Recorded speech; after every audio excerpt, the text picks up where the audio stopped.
Finalizar.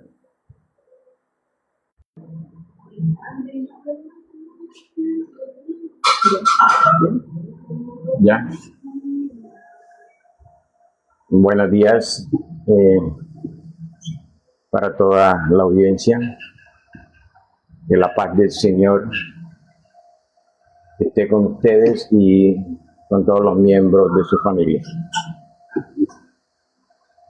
Bendito sea el Dios y Padre de nuestro Señor Jesucristo, que nos permite hoy a través de este medio compartir con ustedes y entrar a sus hogares. Hoy continuamos con la conferencia, con la serie llamada La restauración del propósito eterno de Dios. Y entramos a la conferencia, a la quinta conferencia. Le damos gracias a Dios por este momento y damos inicio a nuestra conferencia en el día de hoy. La conferencia de hoy la he titulado La gloria de Dios revelada en la cruz, donde el propósito eterno se hizo historia.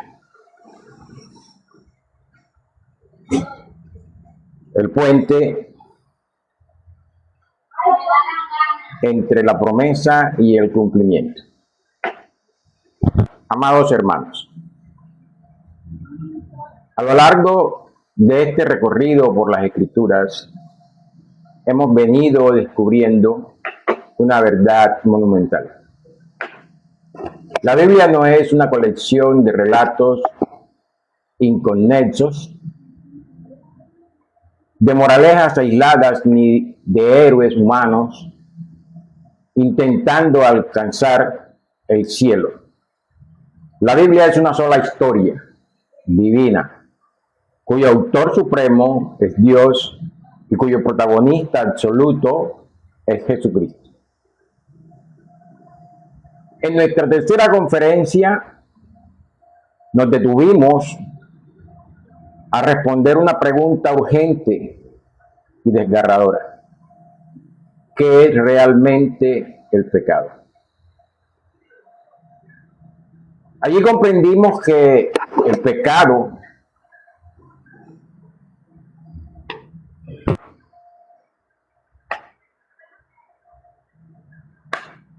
no consiste simplemente en cometer faltas morales externas. Las malas acciones no son más que el síntoma visible de una trágica de una tragedia infinitamente mayor. El pecado consistió en que el hombre abandonó el propósito original por el cual fue creado. El hombre fue creado con un propósito específico. El propósito eterno para el cual fue creado. Dios creó al ser humano a su imagen y semejanza, para reflejar su gloria y vivir bajo su soberano señorío, y gozar de una comunión íntima y perfecta con Él. Sin embargo, en un acto de rebelión, el hombre decidió independizarse de su creador, robando el afecto que le correspondía a Dios y dejando de glorificarlo, tal como el apóstol Pablo lo resume en Romanos 1:21. Leamos Romanos 1:21 para recordar cuál fue el propósito con el que Dios nos creó y cuál es el pecado que el hombre cometió. Pues habiendo conocido a Dios, no le glorificaron como a Dios, ni le dieron gracias, sino que se envanecieron en su razonamiento y su necio corazón fue entenebrecido.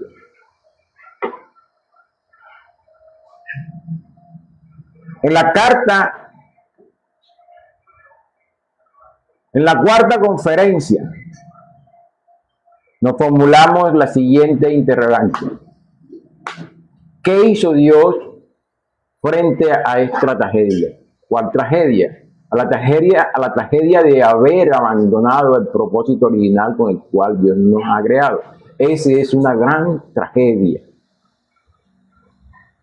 Y allí descubrimos que la santidad no comienza en la iniciativa del hombre.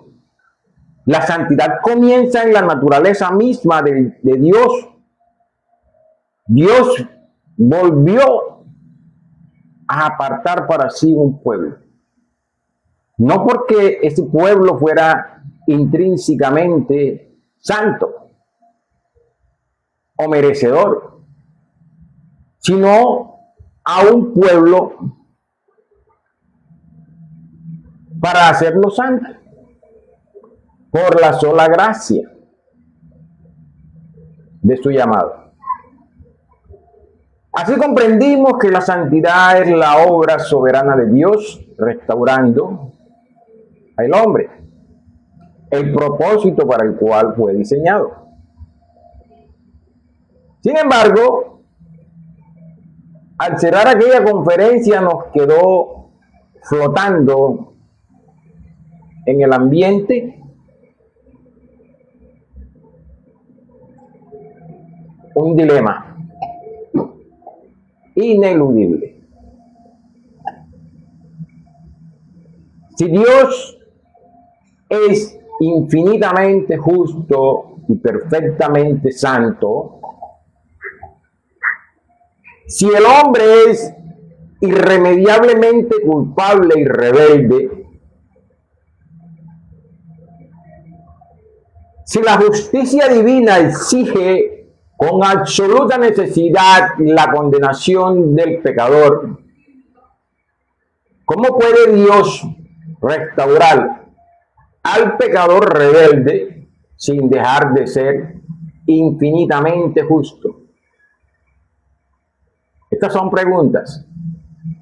¿Cómo puede el juez del universo limpiar al culpable sin llamar bueno al pecador?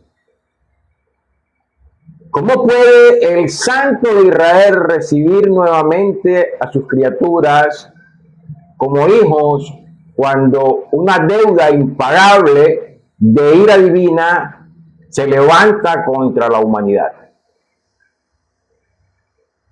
O sea, la condena del hombre por haber pecado es recibir la ira de Dios.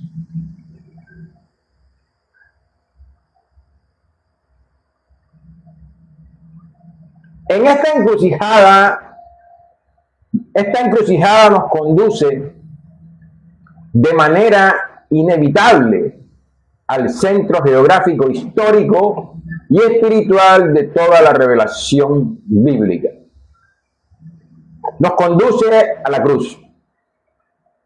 Pero antes de acercarnos a contemplar el madero del Calvario, debemos comprender algo que transformará para siempre nuestra visión de relación. La cruz no comenzó en Jerusalén. La cruz comenzó en el propósito eterno de Dios. Con frecuencia pensamos en la cruz como si fuese una reacción de emergencia de Dios frente al pecado de Adán. Así el hombre, como si el hombre hubiese arruinado el plan original de Dios y Dios hubiera tenido que improvisar sobre la marcha una solución llamada Jesucristo. Pero las Escrituras nos presentan una historia infinitamente más grande. Dios no reacciona ante los acontecimientos del tiempo. Él decreta la historia desde la eternidad, antes de que existiera el primer destello de pecado, antes de que las galaxias fueran desplegadas, antes de que Adán inhalara el soplo de vida. Dios ya había determinado la obra redentora de Jesucristo. Nada tomó a Dios desprevenido. Nada se escapó de su propósito eterno.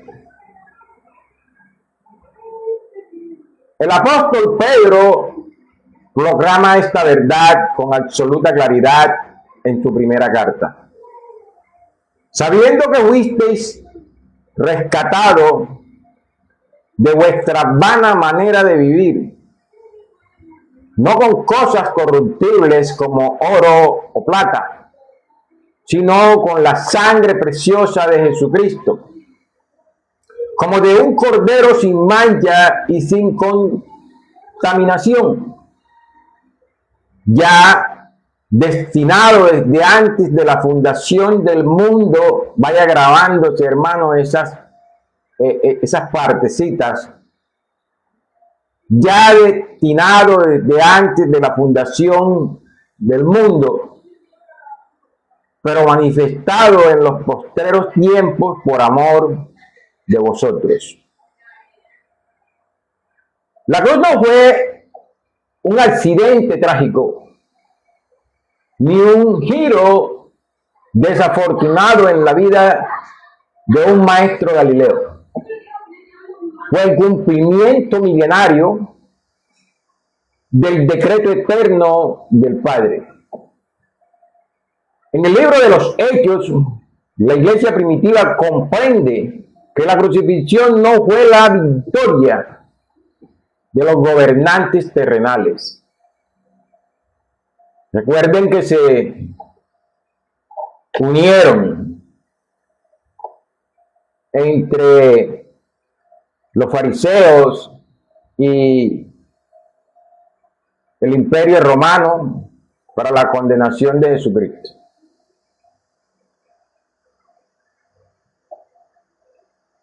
La iglesia primitiva comprende que la crucifixión no fue la victoria de los gobernantes terrenales, sino la ejecución del consejo divino.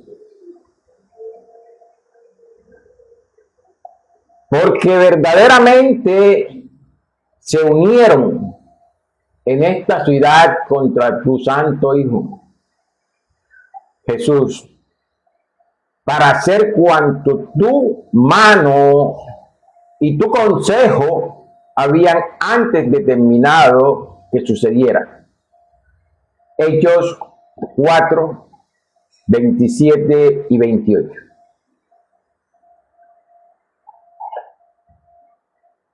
En nuestro segundo punto hay una pregunta que dice: ¿por qué Dios decidió salvar?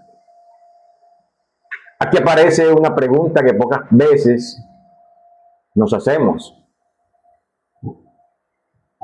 ¿Por qué Dios decidió redimir a un pueblo? La respuesta de muchos sería: porque Dios nos ama. Y ciertamente Dios ama a su pueblo. Pero los profetas nos llevan aún más arriba. Nos llevan a la causa primera de todas las cosas. Escuchemos la voz de Dios a través del profeta Isaías. Por amor de mi nombre diferiré mi ira, y para alabanza mía la refrenaré, para no destruirte. Por mi propio amor de mí mismo lo haré, para que no sea ultrajado mi nombre, y mi honra no la daré a otro. Isaías 48, 9, 11. Nota el lenguaje del Señor.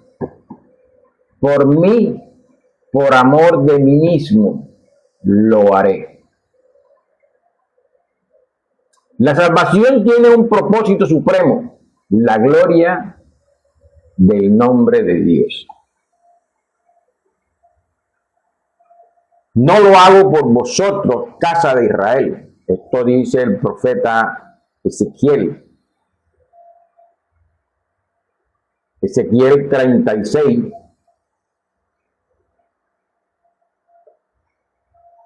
Lo mismo que dice Isaías, lo proclama el profeta Ezequiel. No lo hago por vosotros, oh casa de Israel, sino por causa de mi santo nombre. Y santificaré mi grande nombre, y sabrán las naciones que yo soy Jehová. Ezequiel 36, del 22 al 23. Y en nuestro tercer punto, la paradoja de los beneficios del creyente y la obra de adopción. Vayan armando.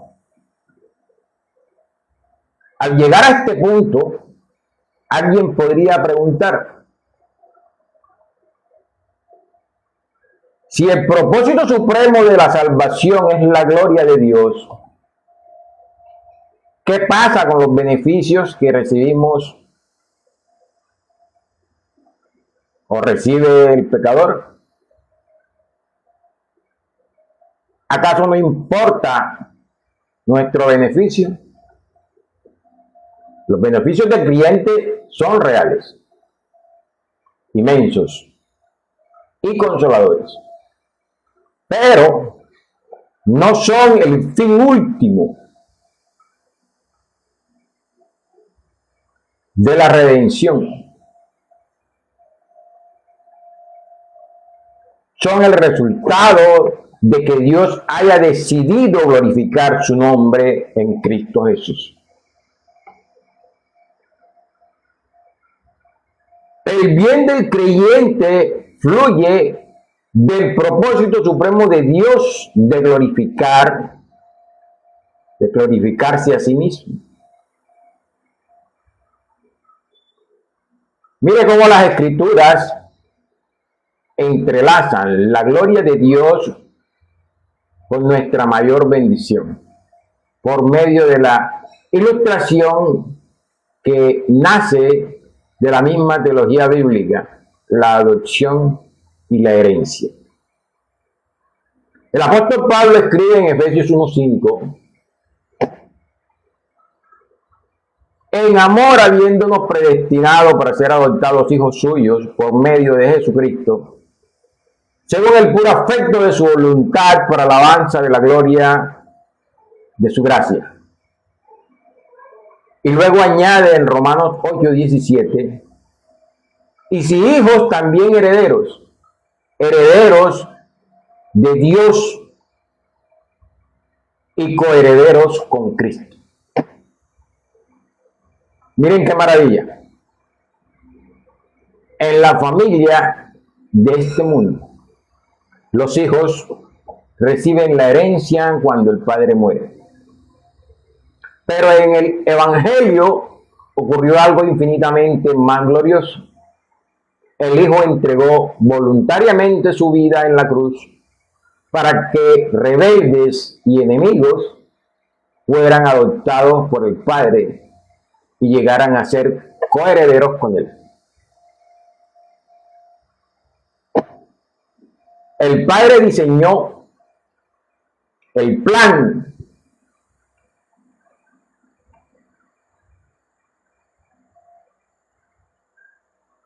eterno de adopción. El Hijo realizó la obra de la cruz para comprar a los herederos, y el Espíritu Santo la aplica a nuestros corazones. Nosotros no aportamos mérito para esa obra.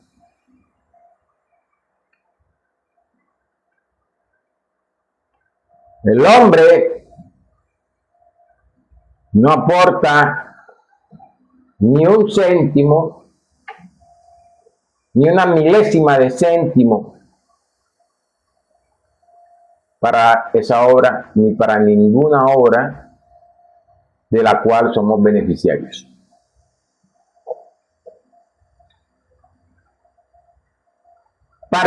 Participamos de sus beneficios, porque por pura gracia fuimos unidos a Cristo.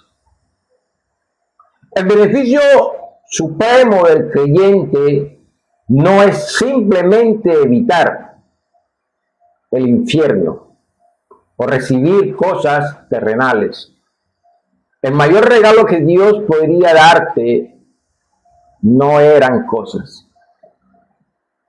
era Él mismo, como dijo Jesús en Juan 17:24.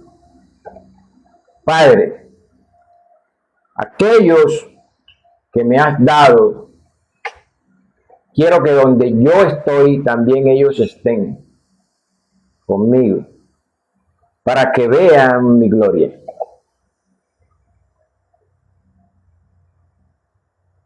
La promesa de una restauración imposible para el hombre, después de revelar el motivo de su obra, Dios anuncia en el Antiguo Testamento cómo restaurará a su pueblo.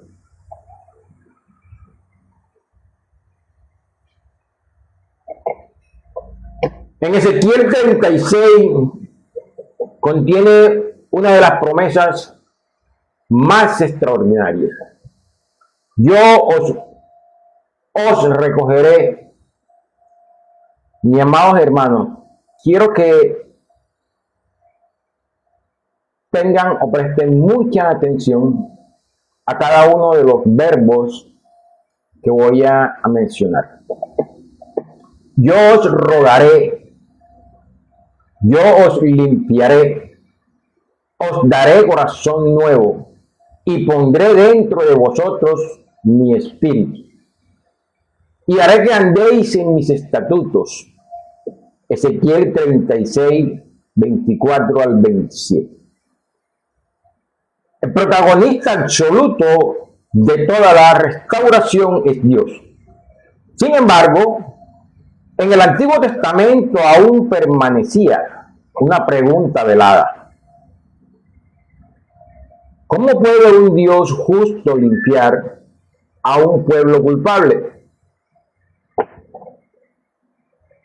No dará Dios por inocente a quien es culpable. Ahí tenemos el dilema. ¿Cómo puede un Dios justo limpiar a un pueblo culpable? Los profetas anunciaron lo que Dios haría, pero aún no mostraban el precio que debía pagarse. Ahí, en ese punto, aparece entonces el Cordero. Porque de tal manera amó Dios al mundo que ha dado a su Hijo unigénito. Juan 3:16. El Hijo vino enviado por el Padre, no para improvisar, sino para cumplir el propósito eterno. Por eso, antes de ir a la cruz, Jesús pudo decir en Juan 17:4, yo te he glorificado en la tierra. He acabado la obra que me diste que hiciese.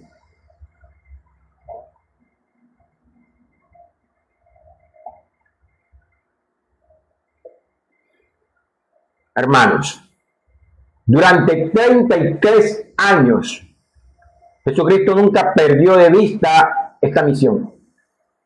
Cada milagro, cada sermón, cada paso caminado a Jerusalén, todo conducía al Calvario. Él no vino simplemente a enseñarnos cómo vivir. Vino a cumplir aquello que el Padre le había determinado desde antes de la fundación del mundo.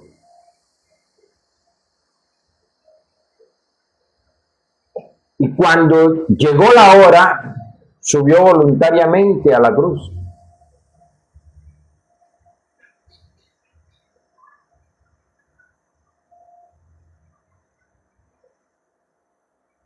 Hermano, durante 4 conferencias hemos seguido una sola pregunta. ¿Qué hará Dios con su pueblo que dejó de glorificarle?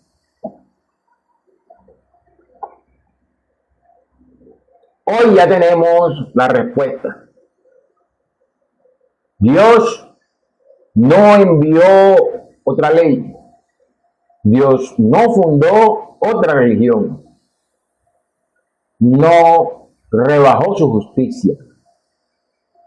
Se entregó él mismo en la persona de su Hijo.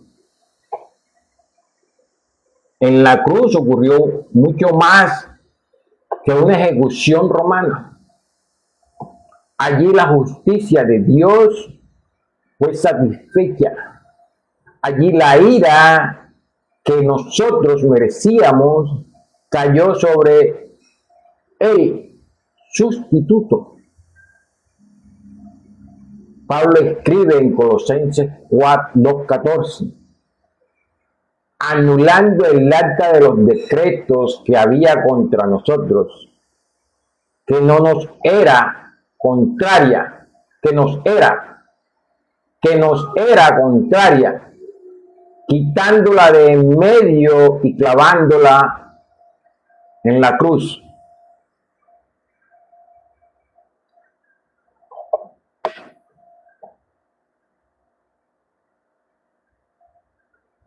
Deberían averiguar por qué Jesucristo, estando en la cruz, hay un momento donde Jesucristo dice: Padre, ¿por qué me has abandonado?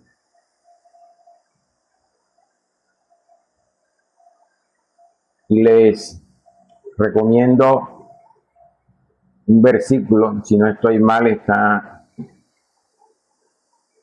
en Salmo 22. Dice: ¿quién soportará tu ira? Solo tú, Señor. El hombre no soporta la ira de Dios.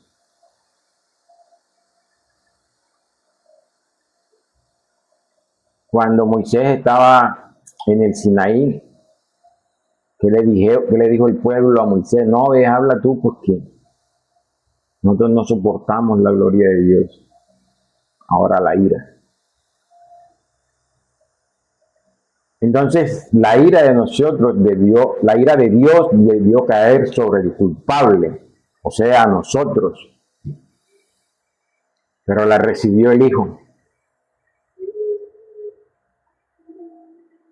Y en las últimas horas de su agonía, unamos dos de las declaraciones más grandes de nuestro Salvador.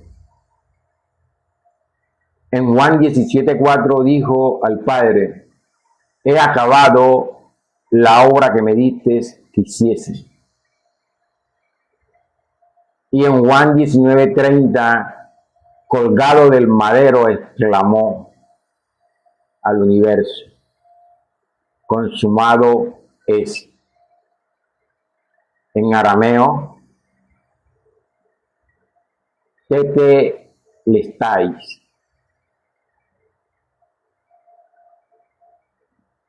La gloria sea para ti, Señor amado. En el nombre de tu Dios Jesucristo, bendito Rey. Consumado es. No significaba solamente que estaba muriendo.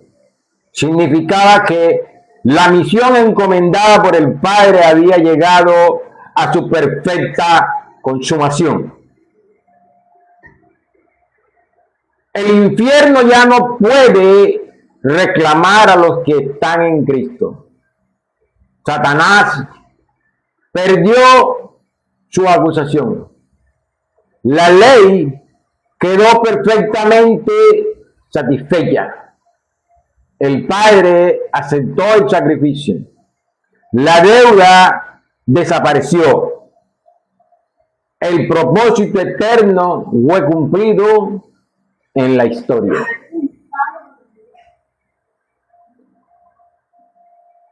¿Por qué no por obra?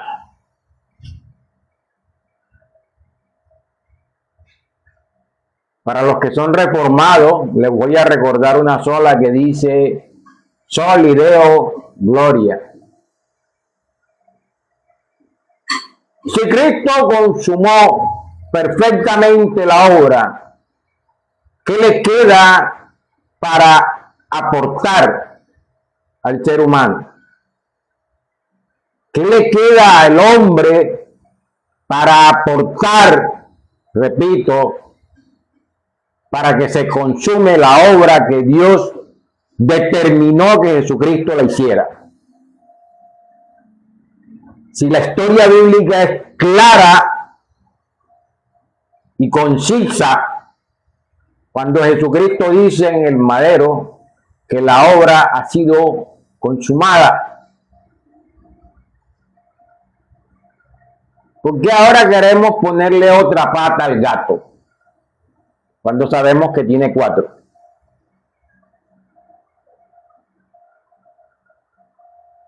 Repito la pregunta. Si Cristo consumó perfectamente la obra, ¿qué le queda por aportar al ser humano? La respuesta sería nada. La evidencia gramática de Ezequiel 36, Dios es el único agente de la regeneración.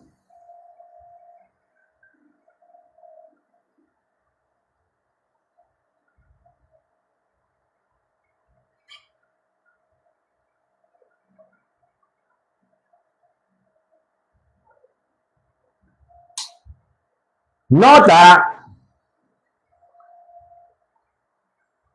es fundamental precisar que este análisis se refiere específicamente a la obra soberana de Dios.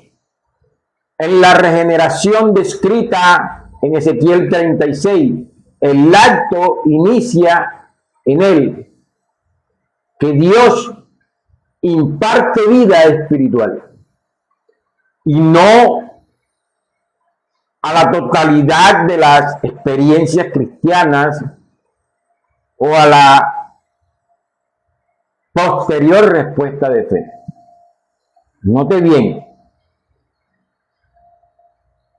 Si profundizamos en las escrituras de Ezequiel 36, de 24 al 28, la misma gramática del texto presenta a Dios como el único iniciador y ejecutor de la obra de regeneración, excluyendo todo mérito humano. Al observar las formas verbales de esta promesa de renovación espiritual, encontramos que la inmensa mayoría de los verbos principales tienen a Dios como sujeto directo, o sea, en primera persona. El verdadero protagonista de Ezequiel 36 no es Israel, es Dios. Israel aparece constantemente como el objeto de las acciones divinas, nunca como el autor de ellas. Observe la repetición constante.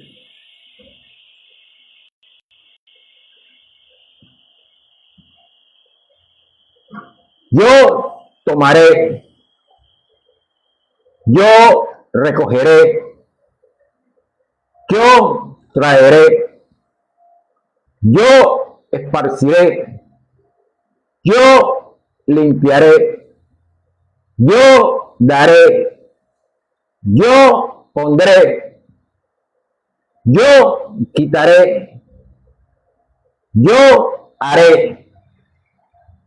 En el hebreo bíblico, el sujeto no necesita expresarse mediante un pronombre.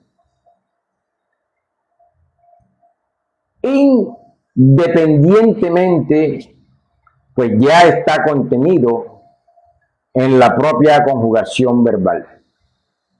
Sin embargo, esta sucesión ininterrumpida del verbo en primera persona del singular produce un poderoso efecto acumulativo. No estamos ante un único verbo aislado, sino ante una cadena continua de acciones divinas. Toda la secuencia pertenece a Dios. El Espíritu Santo inspiró este pasaje con una estructura que enfatiza repetidamente quién realizará la obra. Dios es el único sujeto activo. Él es quien toma la iniciativa, ejerce el poder y ejecuta la transformación. El hombre no aparece como agente activo en la regeneración. La posición del ser humano en esta etapa inicial es la de un receptor pasivo. Porque dice la palabra en Ezequiel, seréis limpiados. No dice se limpiarán. Seréis limpiados. El hombre no se limpia a sí mismo. Es limpiado. No se cambia por su propio corazón de piedra. Le es quitado. No genera un espíritu nuevo. Le es dado. Además, el texto presenta una hermosa secuencia lógica. Primero Dios limpia, luego cambia el corazón, luego imparte el espíritu y finalmente produce obediencia. La obediencia no es la condición para recibir el corazón nuevo. Es la consecuencia inevitable de haberlo recibido.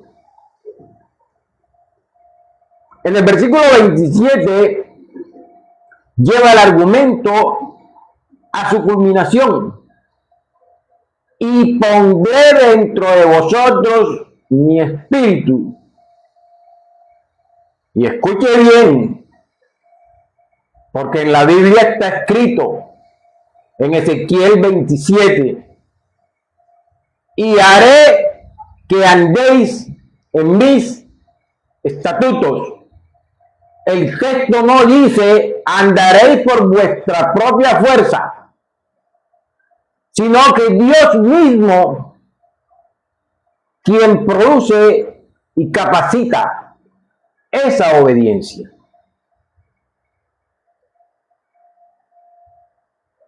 Esta estructura no es un accidente literario, es una declaración teológica. El pasaje comienza con Dios actuando, continúa con Dios actuando y termina con Dios actuando.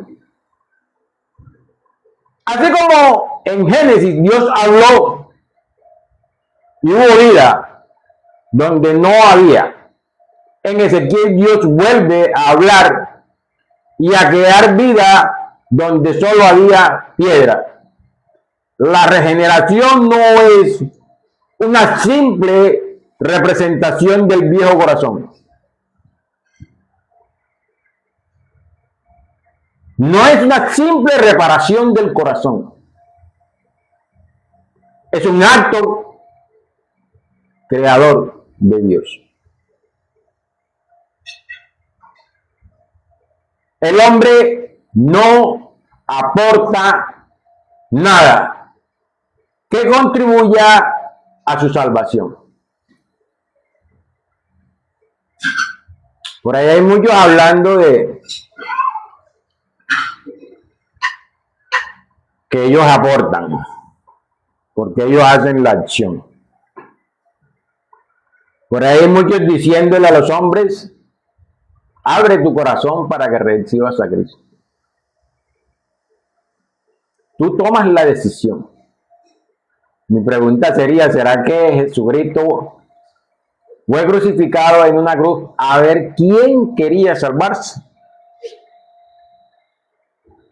¿O Jesucristo fue crucificado en la cruz para cumplir el propósito eterno de Dios de que el hombre regresara o que el hombre fuera restaurado en su estado original para lo que Dios lo creó?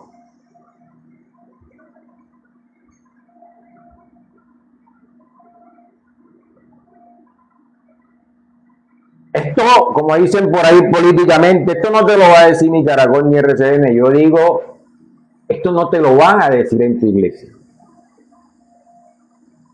Si tu iglesia es de esas iglesias que quiere controlar las masas o quiere esclavizar más al cristiano, que darle libertad, como dice Cristo, somos libres en Cristo Jesús, no te van a decir esto. Te van a hacer sentir culpa. Te van a decir que eres culpable de pecado, y lo somos. Pero ya Cristo murió en una cruz.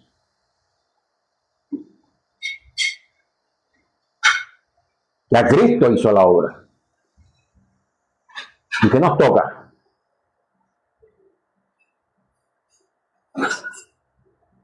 Hermanos, nos toca tratar de vivir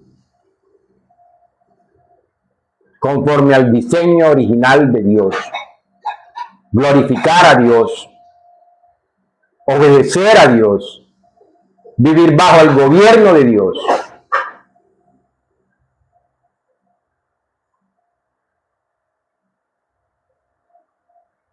Hermanos, reflejar la imagen de Dios en la tierra.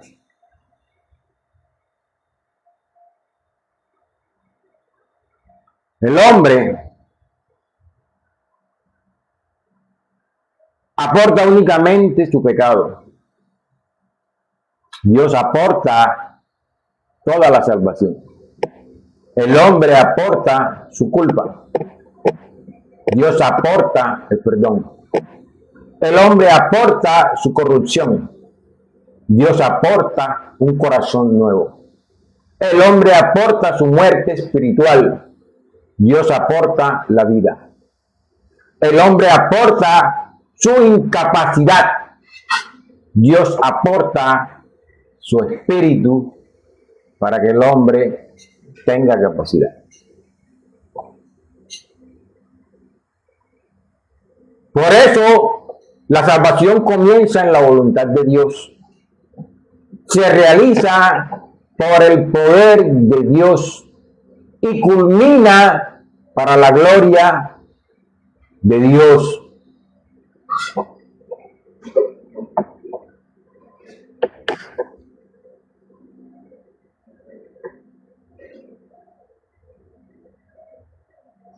Entonces, hermanos, si Dios toma la iniciativa, limpia, da un corazón nuevo, pone espíritu y produce obediencia, ¿qué espacio queda para que el hombre se gloríe?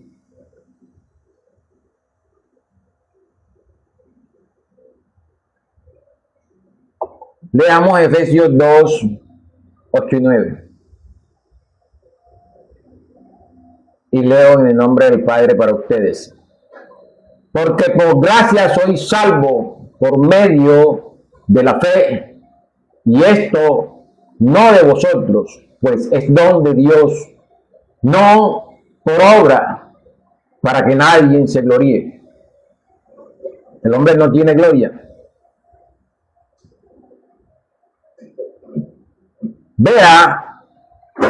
Ven la línea de todas las escrituras. Miremos Isaías 48. Por amor de mí mismo lo haré. Dice que lo hará por tu pecado. Ezequiel 36 dice, no lo hago por vosotros, sino por mi santo nombre. Y Efesios 2 que dice, no por obra para que nadie se gloríe. Y 1 Corintios 1 que dice, el que se gloría, gloríese en el Señor.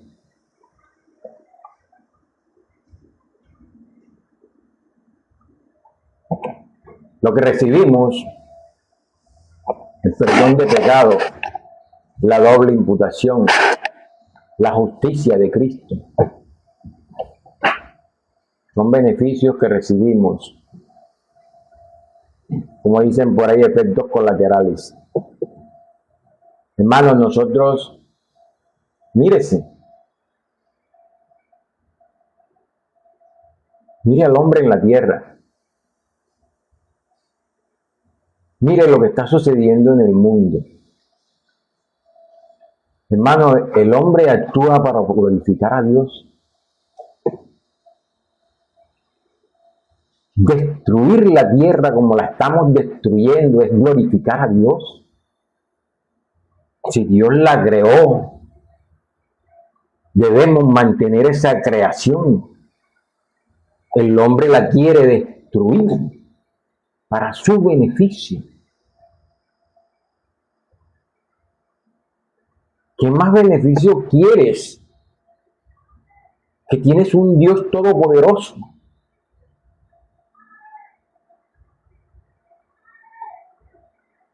Yo me pregunto, ¿qué es vivir bien?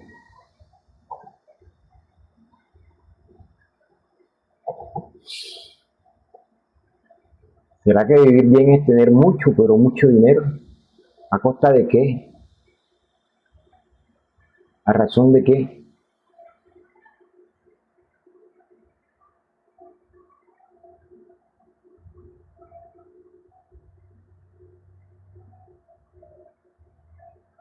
Hermano, tenemos que reconocer que no estamos mostrando la imagen de Dios en la tierra. Yo adoro al Dios que creó al hombre. Yo no adoro al Dios que el hombre creó. El hombre se ha creado un Dios a su imagen y semejanza. Pero la Biblia dice que Dios creó al hombre. A imagen de Dios los creó. Varón y hembra.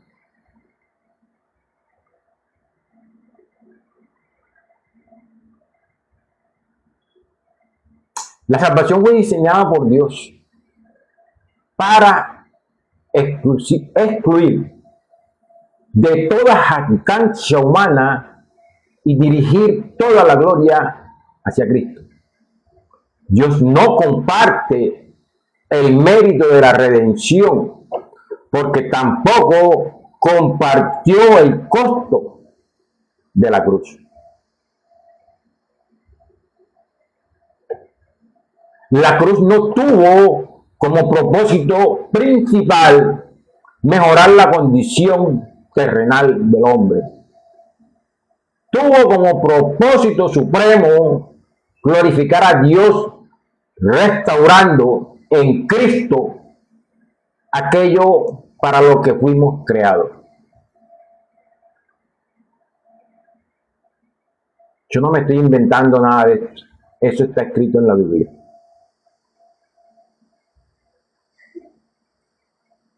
Hermanos, los invito, si les interesan estos temas, los invito a que me sigan en mi página de Facebook, en Instagram y en TikTok. En Facebook aparecemos como Iglesia Reformada, Cristo es la cabeza. Yo no soy pastor, no soy teólogo. Solo soy un doliente que leo las Escrituras, que estudio las Escrituras. Yo no tengo, digamos, un beneficio. Mi único beneficio es que se sepa la verdad, tal cual como está escrita. Esa sería mi gran satisfacción. No voy a argumentar que he sido enviado por Dios porque no lo sé. Pero sí en lo profundo de mi corazón anhelo que la iglesia del Señor salga de la esclavitud en que la religión la tiene sometida, ocultando todos estos mensajes que están escritos en la Biblia. Ayúdame, mi hermano, a que se conozca la verdad en el mundo, que haya muchos más como yo, predicando, dando conferencias a través de las Escrituras.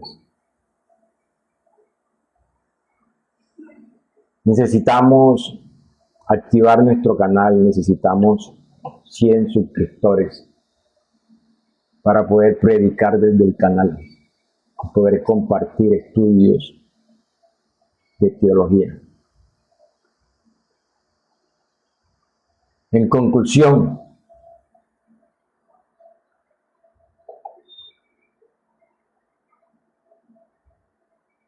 por eso Pablo puede declarar con triunfo en Romanos 8:1. Ahora pues ninguna condenación hay para los que están en Cristo Jesús.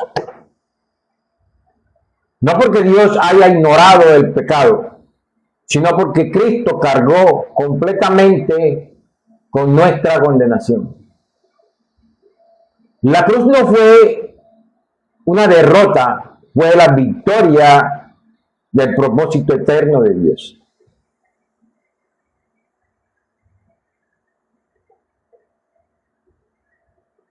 Si estás cansado y acusado por tu culpa, deja de intentar añadirle a la obra de la cruz con tu esfuerzo humano.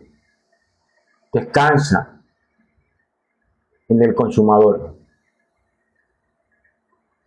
Descansa en la frase consumado es. La deuda está saldada. Si hay orgullo en tu corazón, recuerda que la salvación no es por obra, para que nadie se gloríe. Todo es gracia. Para tu adoración, recuerda que el mayor regalo de la cruz no son las cosas de este mundo, sino Cristo mismo. Pero aún nos queda una pregunta abierta. Si Cristo consumó una obra tan perfecta en la cruz, ¿por qué no todos creen? ¿Por qué algunos contemplan la cruz y siguen viendo solamente a un hombre ejecutado?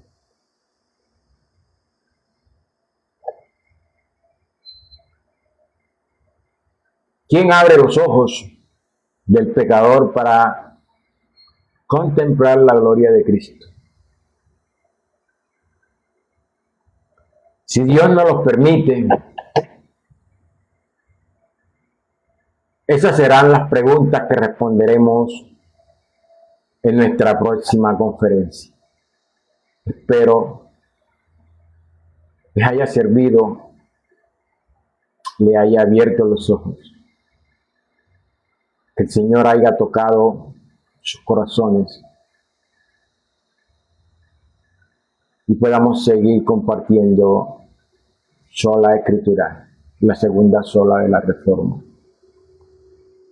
Hermanos, que tengan un buen fin de semana, que Dios los bendiga, que la paz del Señor esté con ustedes y toda su familia.